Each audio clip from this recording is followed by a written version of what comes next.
Okay, folks, boys, girls, lady boys, and whoever the hell else is watching. I'm feeling good. I don't know what day this is today. I think it may be like May 4th or something, but I have to finally say that I'm feeling it. I have to finally say that, yeah, now Louis Rossman should be jealous, damn it. Damn it, now be jealous, you bastard. There's nothing worse than shit-talking somebody and then having everything go completely and utterly off the rails. Louis, you're gonna be so jealous with the things that I'm doing. I'm gonna be doing such amazing things. It's gonna be amazing. And you're gonna be sitting there in your little office in New York or Brooklyn or whatever, just miserable.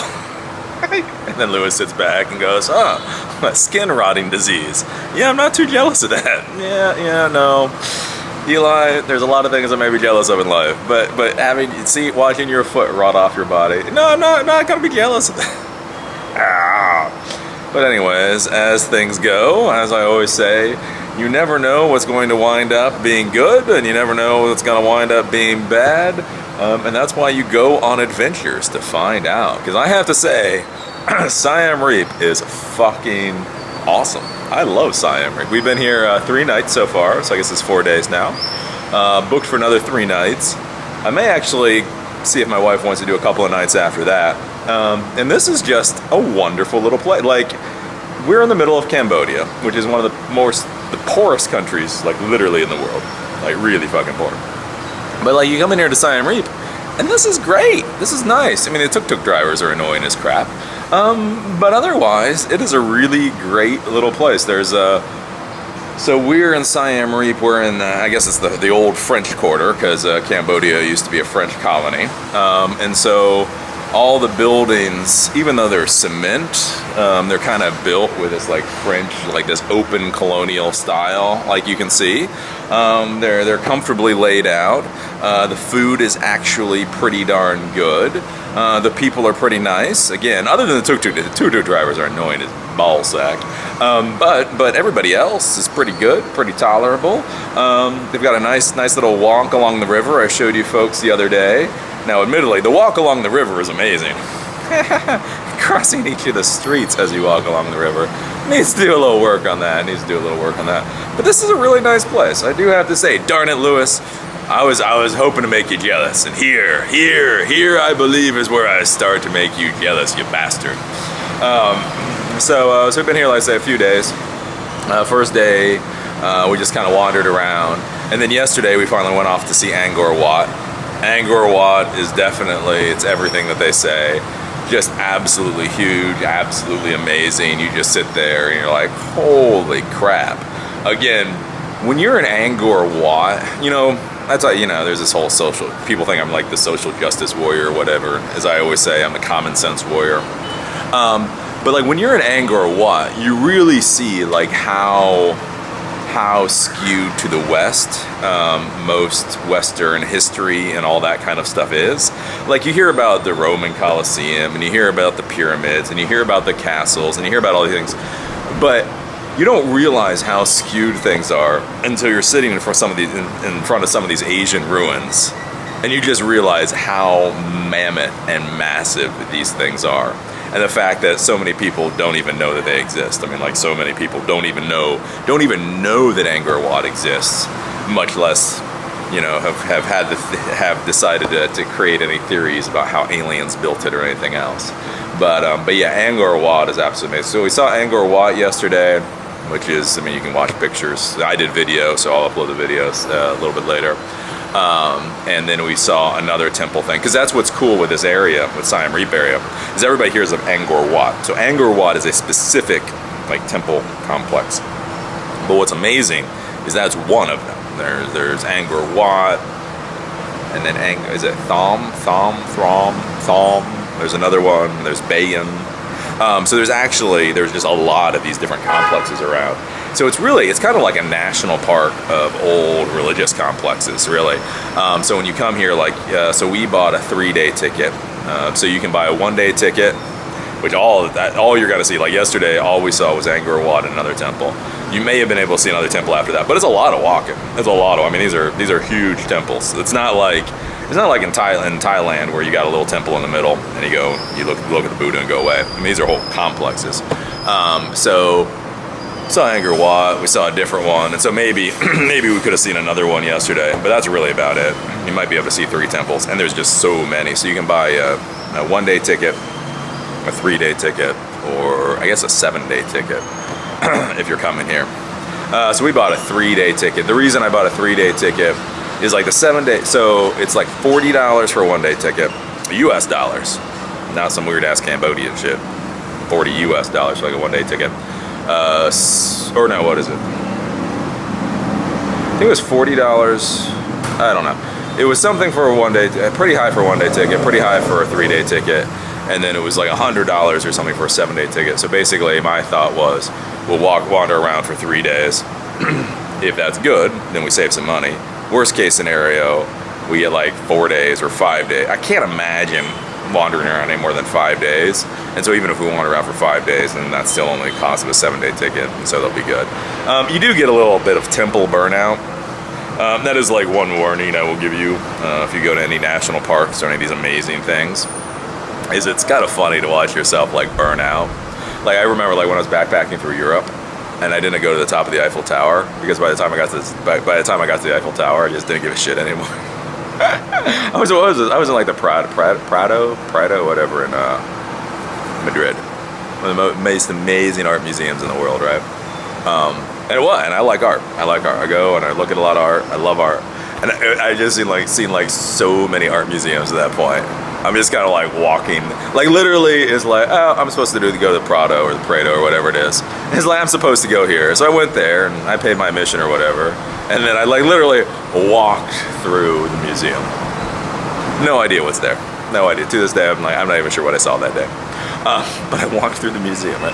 And so that is one of those things you do have to think about, is I know you look at like these maps like Angkor Wat or Grand Canyon or anything. Oh my golly, 7 days isn't even enough time to see all this stuff. And for a lot of people, I've found, by the time you get to like the 5-day mark or the 6-day mark, you're starting to get a little bit of that whole temple burnout thing. Like, yeah, that's a temple. It's like when you first come, you're like, oh my God, have you seen these temples? They're amazing. And then by like day 7, you're like, oh, look, temple. Oh, temple. Oh, look, it's a temple. Woo! Yay, temple. Anybody have coffee yet? So anyways, that's how it's going. So I'm being happy. Oh, look at this. Look at this. I can show you my feet. I'm so happy. I'm so proud of my foot. Like, there's not many times in your life when you're truly proud of the appendages of your body. But right now, I'm so proud of my foot. Just so everybody knows, because people have been asking, Eli, how's your foot doing? Oh, look at that. Look at that shit. Look. Oh, isn't it beautiful? Oh, so beautiful and witty and wise. So yeah, that's how my foot looks now. So God bless Cipro. Spaghetti Monster Breast Slipro. Cipro is a wonderful thing. I don't know if my tendons will break in a few days, but at least for now, I have a foot that looks normal. That is such a nice thing. You don't realize how wonderful normalcy is until you are so utterly not normal.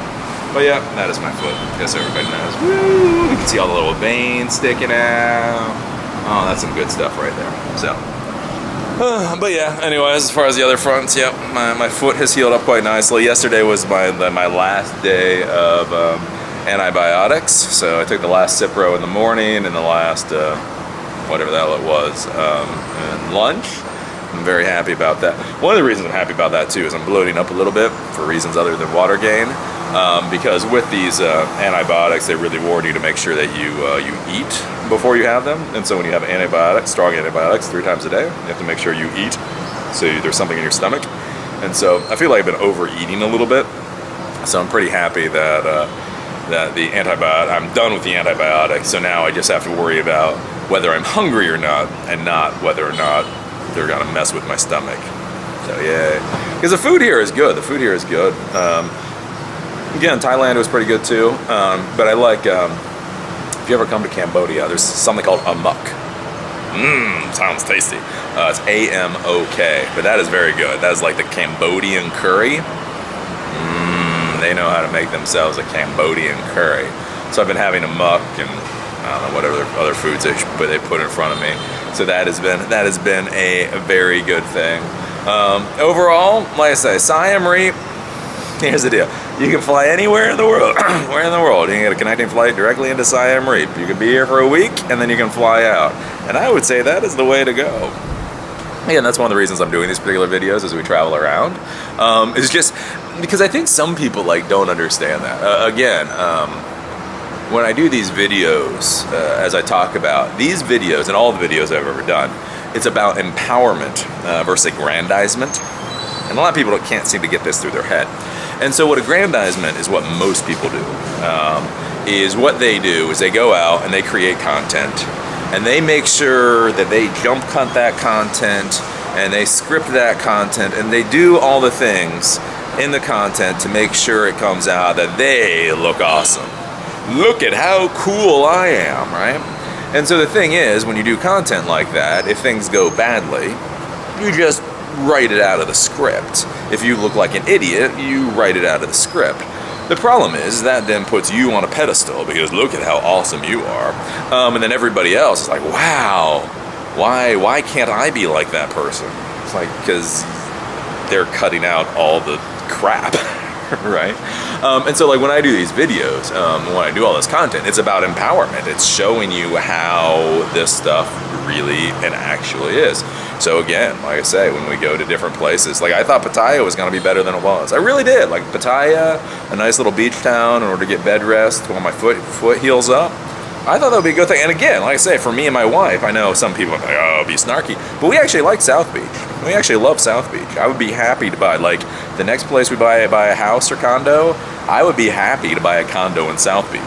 So when I say that I'm putting it on my nose at Pattaya, it's not like, oh, I can't accept these beach resort areas. Fuck, I'll get a condo in South Beach, yay. But it's just that you go there and then you find out, oh my God, this really kind of sucks in a lot of ways. Whereas then here you come to Siem Reap and you're like, what is this going to be? It's just going to be like some little outpost town outside of their park. I'm sure the park is going to be amazing, but oh, the town is going to be horrible. And then you get here and you're like, wow, this is amazing. And so that's why I show you guys all this stuff is just so you get a real idea of what all of this stuff is like. Because again, so many people nowadays, they jump cut their lives to the point that you don't know where the failures are. You don't know where things get screwed up. I have a buddy of mine. She was funny because I used to get jealous of her because I don't. You'd be going along on Facebook, right? It's like Facebook jealousy. So you'd be going along, and all of a sudden. And you kind of forget about her until all of a sudden there'd be like these lists of just pictures from all these places that she had been. Ski trip here, beach trip here, private yacht here, and they'd all go up within like a 2-week period. And you're like, my God, I wish my life was that cool. I mean, that's kind of funny for me, but it's like, I wish my life was that cool. And you get like all jealous. And so I was talking to her one day, and I was like, how do you even have enough energy to do this? Again, like I said, I mean, there's going out and having adventures and having fun actually does burn energy. Everything takes energy. And so it's like bouncing all over the world, all these flights and everything else. It was like, hey, it looks amazing, but how do you even have enough energy to have that much fun? It was funny. She was like, oh, no, I don't know. I don't do that in a 2-week period. I was like, what? She said, this is how fucked up people are sometimes. She said, no. She has like this thing with her family or whatever. And so she was like, no, I save up all of my vacation pictures for like an entire year or whatever. And then I post them all at one time just to make my family jealous. You're like, I don't know whether to be like highly impressed you put that much thought into it or really think you need to go see a shrink about that. It's like, but that's what I see like so many people do is like I say they jump cut all the stuff to the point that you get an impression of what they're doing that doesn't match reality. And so that's what I'm trying to show you folks with all these videos. This is the reality. Again, like I said, I'm having an amazing time in Siem Reap, but before here I had a bacteria in my foot that could have eaten the damn thing off, And I think that's the thing too. Like everybody, because again, being Buddhist, being quasi-Buddhist, being Eliist, or whatever the hell I am, it's always curious. Like everybody always says, like, oh well, if you're a Buddhist, that means you're always happy. No, I'm not even sure I'm supposed to be always happy. I think I'm supposed to be always content. Those are actually two different words. But regardless, what I would argue with it is more of you're supposed to be balanced. For bad, you balance it out with good. And so overall, you come to that middle ground. But that doesn't mean you actually are in the middle ground. It's like you have really, really good stuff, and then you have some bad stuff, and then you have some good stuff, and then you have some bad stuff. And then basically, overall, it goes back and forth and averages out to the middle ground. And so that's what people don't see a lot. Because again, like any trip you go on, you're going to have good parts, and you're going to have crappy parts. I mean, Europe was absolutely amazing in a lot of ways. Like when I backpacked through Europe, that was phenomenally great. And then when I was in Prague and somebody stole the top of my backpack with my camera, my guidebook, and all that in it, that really sucked.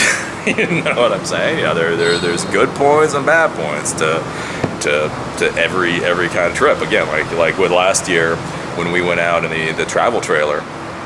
Yeah, the first month the travel trailer was not happy because we went out when it was still March, and so we figured we'd head south, go into Florida, and then over. So we'll go down into warm.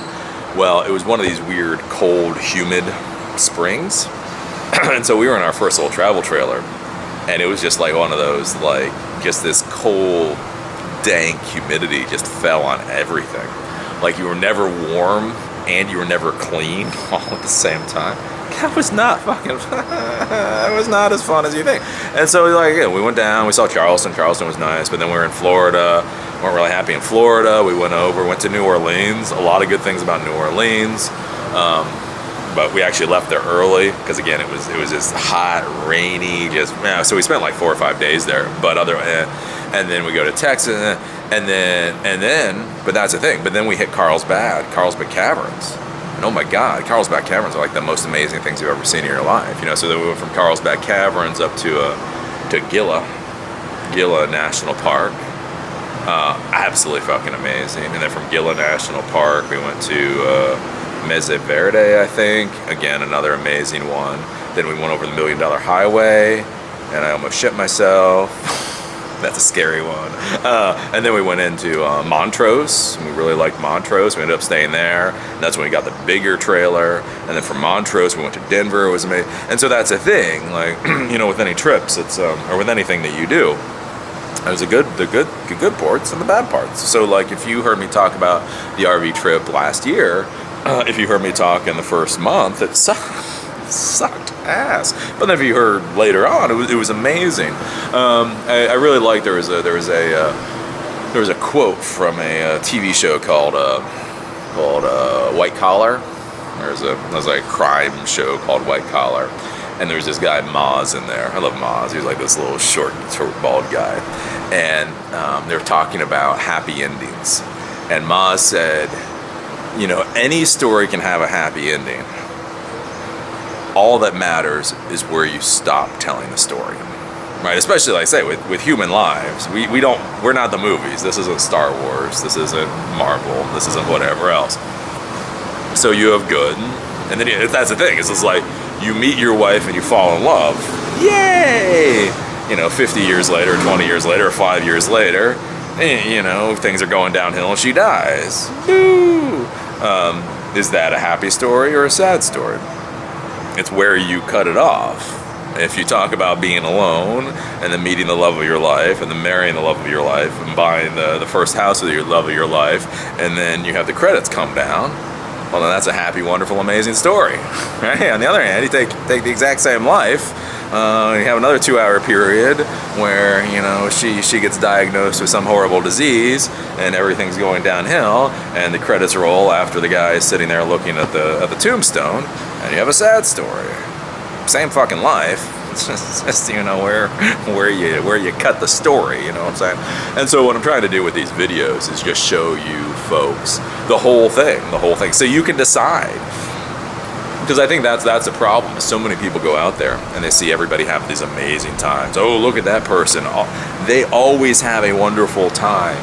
And yet when I go out, I'm miserable half the time. Obviously, I'm doing it wrong. It's like, no, you're not doing it wrong. You're a normal human being. They are lying. They are jump cutting their life to the point you don't see all the fuck ups, right? So that's one of the things I'm trying to do with these videos, and that goes into the whole thing that I want to talk about today too. Is this whole idea of blame. Eli has nobody to blame but himself. I was going to talk about something else today, actually. I was going to talk about calling out bullies, or calling out abusive people. I have so many topics I want to talk about, but the internet speed here just is not that good. It's good enough to upload videos. I am happy that I'm uploading videos, but unfortunately it's like 30 hours to upload a video, so I can't quite upload one video per day, and then plus doing everything else is a bit of a mess. So I keep having all these ideas for all these things I want to talk about, and then they kind of like get jumbled because I don't have enough bandwidth to actually be able to upload all the different ideas. But anyways, so I had this whole idea. I was going to talk about, calling out abusive jackasses after that whole thing with Rich Pencil Dick smacking the autistic kid on video. Here's the thing, just however you feel about Rich Piana, however you feel about him, here's the thing, don't smack autistic kids on video, especially when you know it's video.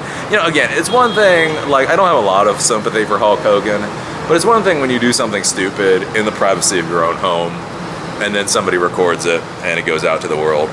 There, I have a little sympathy, a little tiny bit of sympathy, not a lot, but a little. But like, when you're at a major event and you're a personality and people are recording you from multiple different angles, and the words that literally come out of your mouth before you do something is, I'm not going to get sued for this, right? That's when you just stop. Just fucking stop. If the words that are about to come out of if the words coming out of your mouth are, I am not going to get sued for this, right? you already know. You already know. It's like when you look at the little kid, and the little kid's like, did I do something wrong? And it's like, you already know what you did wrong. I'm going to go to my room now, right? It's like, all right. The words coming out of your mouth are, I'm not going to get sued for this, right? Don't do it. Yeah, there's no way that can possibly end up well. But anyways, I was going to talk about calling out abusive jackasses. But we'll save that for another day. Because last night I was sitting there, couldn't sleep. It was about 3 o'clock in the morning. Checked my upload. Still had like 500 minutes left. And I saw somebody had left a message on one of my videos saying that I have nobody to blame. I have nobody. Eli has nobody to blame but himself. For the current turn of events in Thailand. Oh, Eli was talking about all this amazing Thai street food and all that he was going to be eating and all this. But now we see him in the real world, and he has nobody to blame but himself. And it's interesting to think about this whole concept of blame. Because this is big. I don't know if it's big in the Western world, it's big in the American world. Like, blame is hugely important. Again, it's not about success. It's not about accomplishing something. It's not about doing what you're supposed to do. It's not about doing what the spaghetti monster put you on this planet to do. It's about who to blame. And that is what people are worried about 99% of the time. They're not worried about how to get crap done. They're worried, who do I blame?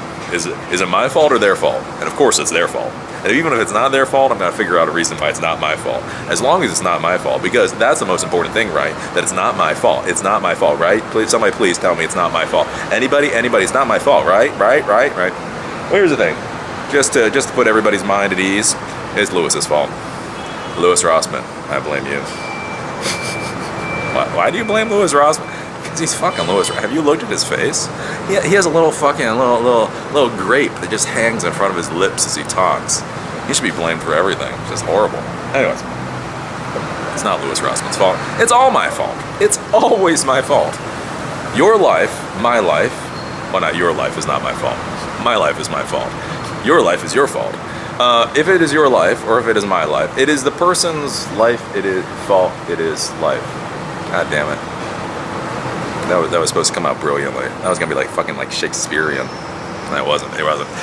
Anyways, it's always your fault. As in, like, right now, it's all my fault. And when you go out there and do something, it's always your fault. If you're ever wondering who there is to blame, it's you. If you're sitting there like, who is it to blame? It's you. Yes. So just so everybody understands, of course, this is all my fault. I am the one to be blamed. Eli is the one to blame here. Yes it is. But I want to explain that a little bit. Because again, although yes, of course, obviously, don't be stupid, I'm the one to blame. I think that's a bit of a horseshit thing to even say. It's like, well, yeah, I guess so. But that's kind of like, well, anyways, I'm not gonna say that. But yeah, all right. So anyways, let's talk about my little adventure a little bit and all that kind of stuff and how I am to blame and all that kind of thing. So this trip has definitely gone off script. This trip has gone off script pretty significantly. So my plan had to bounce into Bangkok, spend a few days in Bangkok, bounce up to a place called Ayutthaya, the place that we saw. Go to Ayutthaya, from there go about 6, 7, 8 hours north, a place called Sukhothai. Then from Sukhothai go to Chiang Mai, go from Chiang Mai to Chiang Rai, and then from Chiang Rai probably bounce out here to Siem Reap. So it would take us about a week and a half. The plan was, when you fly in, you get a 30-day visa to get into Thailand. That you have to renew or do something with. So 30 days, they're pretty serious. If you stay over, they fine you. But it's like 500 baht per day you get fined. It's like $15 US per day you get fined. So 2 people, that's 30 bucks a day you get fined if you're here too long. But you can fly out and then come back in, and that renews your visa. So basically the idea was we fly into Bangkok. From Bangkok to Chiang Mai would take us about a week and a half. So that's Bangkok, that's Ayutthaya, that's Sukhothai. Then once we get to Chiang Mai, the idea was to spend at least a week there. So Chiang Mai is like the central area where there's trekking to do, trek in the mountains. There's hill tribes, so a lot of the ancient hill tribes are there. Well, ancient hill tribes that have been Disney-fied and a lot of other stuff. Anyways, they're interesting to see. They're the people that have like rings that extend their necks and all that kind of stuff. I'm not saying it's authentic, but hey, what is authentic? It's authentically Thai now. They're real human beings. They're not Puerto Ricans. Is that really authentic Thai? Well, they're not Puerto Ricans. You know what I'm saying? It's not Puerto Ricans with long-ass necks, so I guess it's authentic. But anyway, so go to Chiang Mai and see the hill tribes and do some of that kind of stuff. Plus, they have like a temple complex there. It's interesting to see. So we're going to spend at least a week there, depending. Then go to this place called Chiang Rai, which is a little farther north. Same type of thing, trekking, outdoor stuff, spend another week there. So that would take us up to about the 3.5 week mark. So then, depending on where we were, since we only get a 30-day visa anyway, the idea would be to either see some different areas there, or to literally hop on a plane. And that was the plan. My plan was to hop on a plane out of Chiang Mai and fly to Siem Reap. Come here, spend a week or 2 here, then fly back, and then go down to the island. So that was basically the plan. I looked at the temperature and all that kind of stuff, and it seemed hot, but it didn't seem too bad. And then we took off on a plane. Well, there's a few things that I didn't realize. So when I looked at the temperatures, again, it was warm, it was hot. Again, doing my paramilitary stuff, I mean, I know what that means. Or at least I know what that means in my head. So when I look at heat, what does that mean? Make sure you drink enough liquid.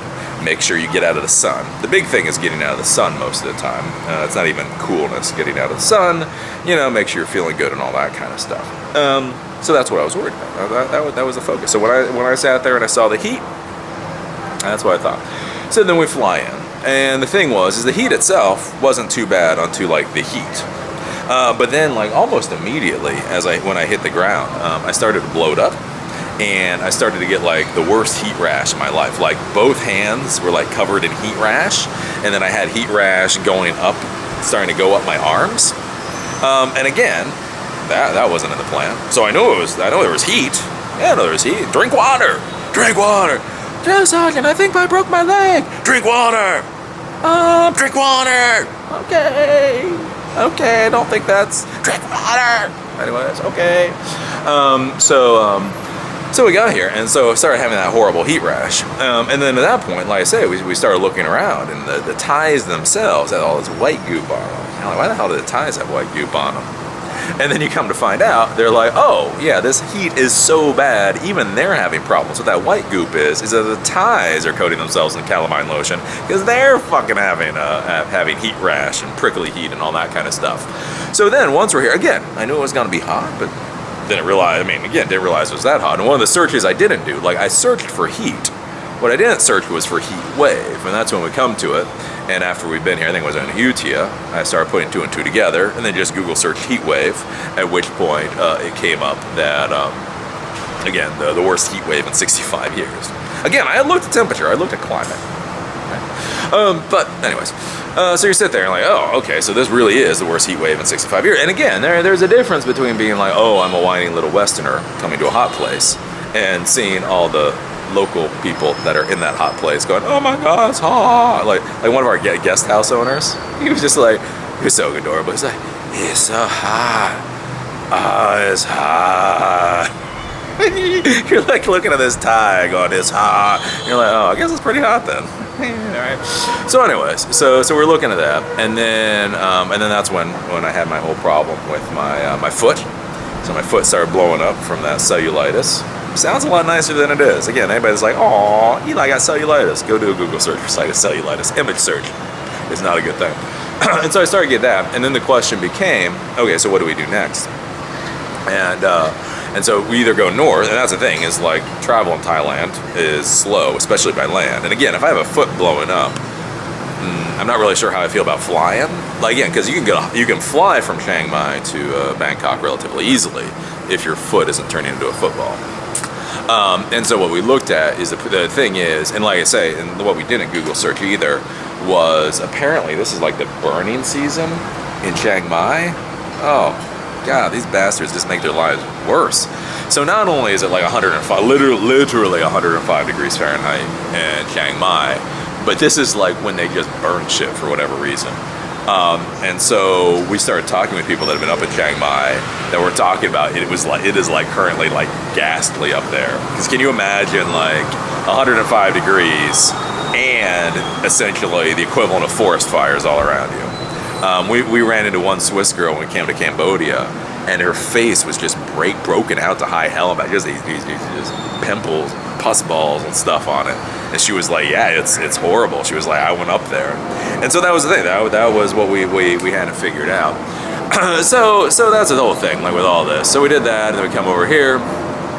And so yeah. And so the big thing, again, with blame and all that kind of stuff is, yes, none of this stuff went to plan. But hey, what the hell are you gonna do? You just keep going and move on. I don't understand why people have this whole thing about blame. Who's to blame?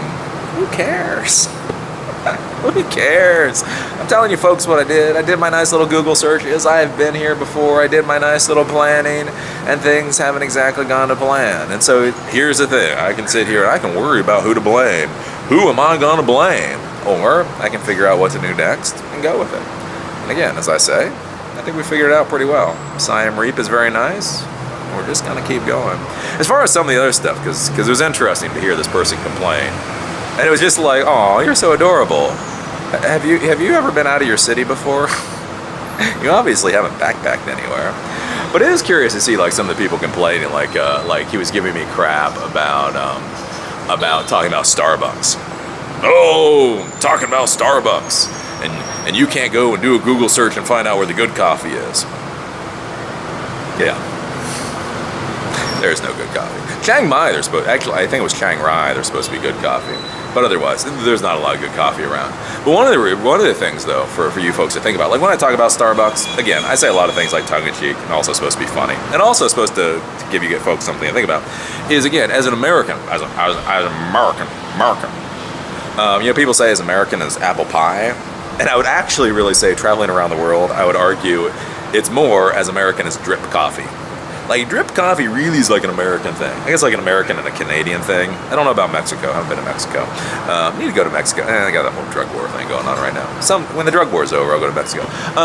Regardless. Like, drip coffee is like a huge American thing. Like, drip coffee. It's just what we have. Like, when you go to your hotel room, you have drip coffee. When you go to Starbucks, you have drip coffee. Everybody has drip coffee. Like, espresso drinks, yes, the foo-foo hipsters get their espresso drinks. But like, most Americans, like, drip coffee is the way to go.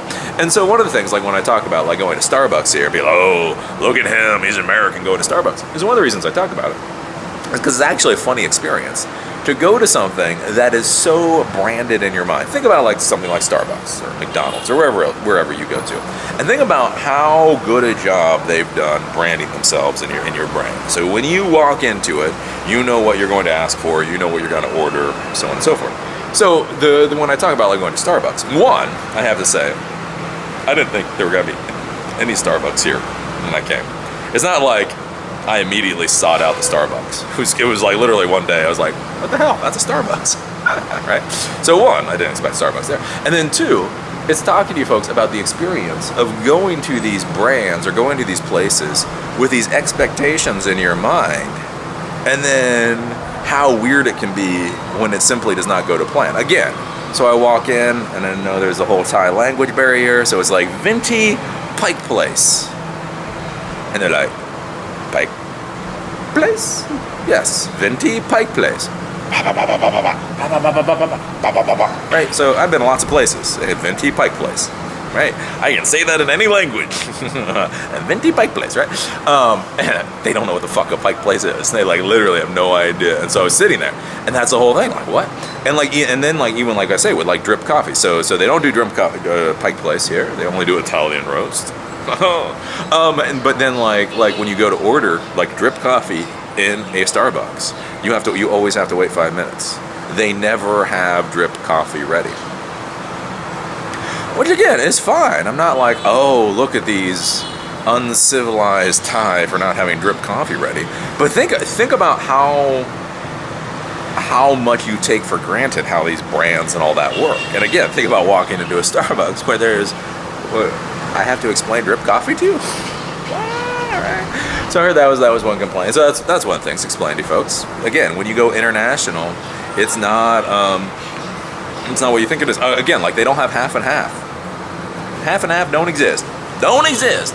And again, I'm not saying they're fucking primitive for not having half and half. I'm just saying, again, as an American, half and half is just as normal as drip coffee. Drip coffee and half. Caffeine and pure fat. If that's not American, I don't know what is. Dump a little salt in there to make it perfect. But yeah, they don't have half and half. Again, not a huge issue, but if you're going to be traveling to Thailand and you like your black coffee, you like your drip coffee with half and half, it's good to know that they don't really know what drip coffee is, and they definitely don't have half and half, right? And then there was a whole thing about like talking about like different foods eating. And again, I've been eating local. Again, we've been here like 2.5 weeks now. So I've had my pad thai, I've had my curries, I've had my amok. I do have to say, amok is very good. But again, it's funny like to see people like get snarky about like Americans in other countries not eating the local food.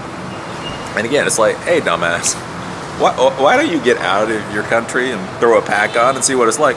Because one of the most interesting experiences about coming to these countries is also seeing what they do to other nationalities' foods. Like last night, I had Mexican. You're like, Eli, you were in Cambodia and had Mexican? Well, I was in Cambodia, and they called it Mexican. But what's really interesting, you go to these completely foreign countries, and there's a Mexican restaurant here for some reason, and then you kind of see what they do to the food, and it can be very interesting, and it can be very, very, very tasty. It's usually not like Mexican or pizza or whatever else. Like one of the best stories I have, like I was in Berlin, so again, when I backpacked through Europe, I was in Berlin, and I've been traveling at that point for like 2 months. And so again, this was my first backpacking trip, my first real travel in an international country, blah, blah, blah. Doing all the things the way locals do, and then I go to this hostel, and I'm not looking for it, but then the hostel, you know, the hostel is at serve meals, and then they said special tonight, hot dogs. Now here's the thing, I'm not a huge hot dog fan. I am not a huge hot dog fan. When I am home, I don't eat hot dogs. But you know what? 2 months out backpacking, eating shit like blood sausage, motherfuckers. Once you've swallowed curdled blood and fat in a casing, you kind of want a hot dog. You know, you're just like, I've done the local thing. Can I have a fucking hot dog now? But then again, so they advertise hot dogs. It's like, I get to have a hot dog. I go and I order this hot dog. And they come out and they put this like platter in front of me. And it's like this foot-long, thin sausage thing that I guess is quasi like a hot dog. And then they put just like a piece of bread beside it. I'm like, hot dog. And I look at this thing. And I'm like, I ordered the hot dog. And yes, hot dog. I'm like, this is not a fucking hot dog. I'm not saying it's bad. I'm not saying it's horrible. I'm not saying like, fuck it. I'm just saying it's not a fucking hot dog. It's not on, I want a hot dog. You promised me a hot dog. Give me a damn hot dog. That's what they considered a hot dog. So again, it's one of those funny things. Like people are like, oh, haha, you go to these foreign countries and you eat and it's like, here's the thing. Like even when you do eat whatever, American food, Mexican food or whatever, it doesn't necessarily mean that the thing that is put in front of you has anything to do with the food that you think you're going to be getting. Again, some of the best nights of my life was a Sikkim rum. Sikkim rum, Sikkim. So I was up in the Sikkim province in India. Beautiful place, beautiful place. And my travel buddy and Maya at the time, who would get Sikkim rum and thumbs up cola, because we were trekking. There's nothing to do at the end of the day other than drink Sikkim rum, thumbs up cola. And as we used to laugh about, it was rum flavored rum. It was the worst alcohol you've ever had in your life. It was a kind of alcohol where, you know, they just put like alcohol in a bottle and then they dump some coloring in and then they probably dump some like rum extract. And again, the worst fucking alcohol I've ever had in my life. But again, some of the best drinking nights I've ever had in my life. Like just being up like in the mountains of India, sitting there sipping rum flavored rum. Oh, that was a great time. Had nothing to do with rum. Had nothing to do with good alcohol, but good times. So yeah. So some of those people like getting all like snark festy and all that kind of stuff. You just don't know what it's like out here. That's what I'm trying to show you folks. That's why I'm trying to like give it to you real. And admittedly, like I say, I'm trying to make Louis Rossman jealous. That is my plan. That is my only goal in life. I don't care how much money I make off this project, as long as I make Louis Rossman jealous. I'm doing a miserable job of it. I'm fucking failing as far as that goes. But we will do better. We will do better. But yeah, so a lot of the people, it's like with blame and all that kind of... Blame isn't worth the time. Blame isn't worth the energy. It's not about blaming. It's about figuring what you're going to do next. Again, like I say, like with the people that screwed us. So we got the package transportation from Pattaya to Siem Reap. And again, it's not about blame. I am pissed off those jackasses ripped us off. Yes. But again, it's not about sitting here and stewing in it and blaming them and blaming it. It's, okay, what are we going to do next? So it means instead of taking a bus or whatever back to Bangkok, we're going to take a flight. That's just how it is. That's why I try to show you folks. It's not about who's right and it's not about who's wrong. It's about, did things work out in a way that you find acceptable? Again, I spent good money to go from Pattaya to Siem Reap. I was told it would be a high quality service. We got entirely screwed on it. Do I find that acceptable? If I find that acceptable, then I may take a bus back. If I don't find it acceptable, then I'll take a plane ticket back. I guess I'll pay a plane ticket. Take a plane back. And that's it. Who's to blame? Who the fuck? Again, like I say, with the whole blame thing. Again, getting beat half to death. And last time I was in Thailand, I mean, it was a good experience. There was that whole thing. Like, so I got beat. It was just horrible. I got beat unconscious. No memory. I got beat so bad, I don't even know what the fuck happened. It's like, you should see the other guy. Really, why? Because then you could tell me who the fuck he is. I don't know. I remember looking at this cute Israeli blonde. We just split a whiskey bucket. I'm like, so you want to split another? And like, that's the last thing I remember. Next thing I remember, I'm hogtied in a clinic. But anyways, again, we talk about blame and all that. So I wake up in the morning. They had unhogtied me at this point. I'm looking at the nurse. I'm like, what happened? And they're like, we don't know.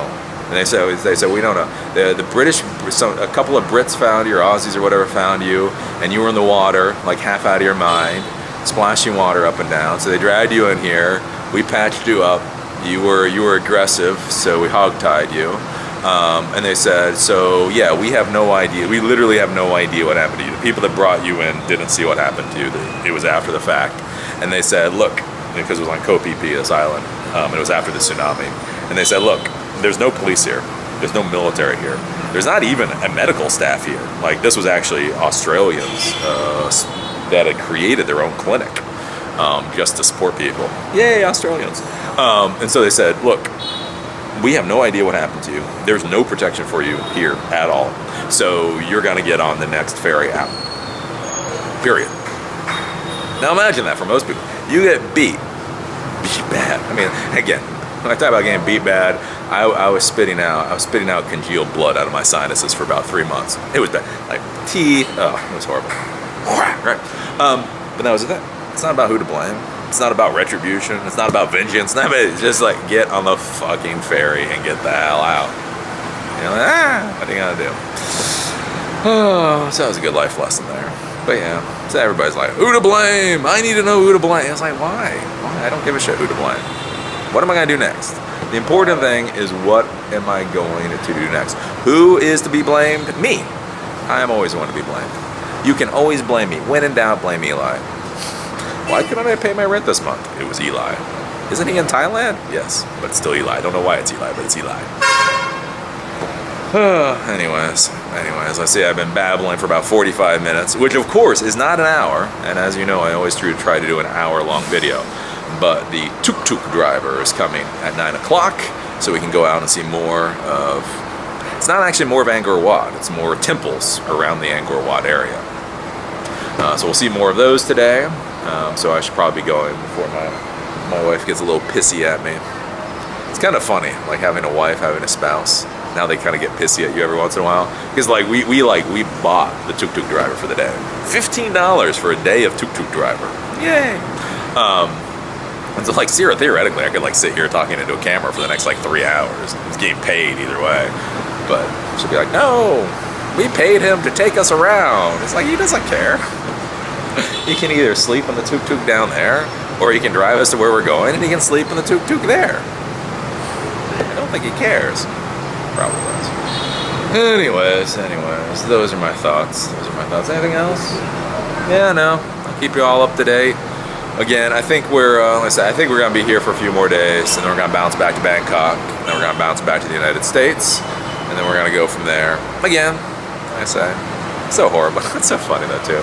I say with this whole whatever is, again, I just live a different lifestyle than a lot of folks, and so like for me, like I say, it doesn't matter that much. Again, like I mean, like how horrible is it? Oh no, oh it's so horrible, it's so horrible. My life is so horrible. I was only able to spend 3 weeks in Thailand. Oh, the shame, man. And overall, like I say, it's been pretty good. It's been a little annoying. I mean, again, like I say, I think that's the thing. There's a difference between, do you want to extend a trip on? Do you want to continue what you're doing? Versus, has it been utterly horrible? And again, like I say, Bangkok was an amazing place to be. Right? Bangkok was cool. We got to see the palaces and all that kind of stuff. Ayutthaya was cool. Pattaya wasn't great, but Pattaya wasn't horrible. And then again, Siem Reap is awesome. So again, I mean, when you really think about where we've been, so we've been to Bangkok, Ayutthaya, Pattaya, Siem Reap in 3 weeks. Most people in the world, I think, would be like, yay! That would be like bucket list to them. I call it Tuesday. You know why I always say that? To Eli, it's a Tuesday. Is because everybody talks about like life, you know, once in a lifetime experiences, and why I always say Tuesday is way back when. So I was like 22. I was dating the librarian. So I was going to the community college, and I was dating the librarian. It's always good to date your faculty. But anyways, and it was funny because I went in to talk to her in the library, and it was Tuesday, and I had just gotten done with flight training. So I'd been taking ground school at the time, and I was learning how to fly fixed wing plane. And it was so funny because I walk in, you know, doing the thing, and she's just like, yeah, so what were you doing today? I was like, oh yeah, I just got done flying. She was like, what? And I was like, oh yeah, I'm learning how to get my fixed wing license. And she's like, holy crap, that is not what most people say they do on a Tuesday. I'm like, yes, that's my life. Eli, why are you learning to fly a plane? Because it's Tuesday. Because that's what you do on Tuesday. Anyways, like I say, most of these days it's fun. Like all these little sound bites I tell you folks, they really are. They come from like 40 years of weird ass stories. It's like, why is Eli in Siem Reap? Because it's Tuesday. Where the fuck else would Eli be on a Tuesday? It's not like he'd be home playing PlayStation 4 on a Tuesday. This is Tuesday we're talking about. It was so funny, like I said, that was a good time. That was a good time. Sitting there, dating faculty. And just like I said, she just looked at me, she was like, yeah, that's not what most people do on a Tuesday. Well, yeah, I know. That's what I do on a Tuesday. What can I tell you? Anyways. I should probably go. Because now I've been talking for 49 minutes. It's so funny, these folks that think I will ever talk for 5 minutes. Eli, you need to do shorter videos. I know. Again, that's the whole thing I keep telling YouTube. YouTube really needs to change your policy on that whole little 15-minute video thing. Because, anyways, that's my wife. I gotta go. So, I was gonna tell you something, but my wife is screaming at me. So when your wife screams, you gotta run. So let me go run. Bye, bye, bye. Give me some flowers to look at.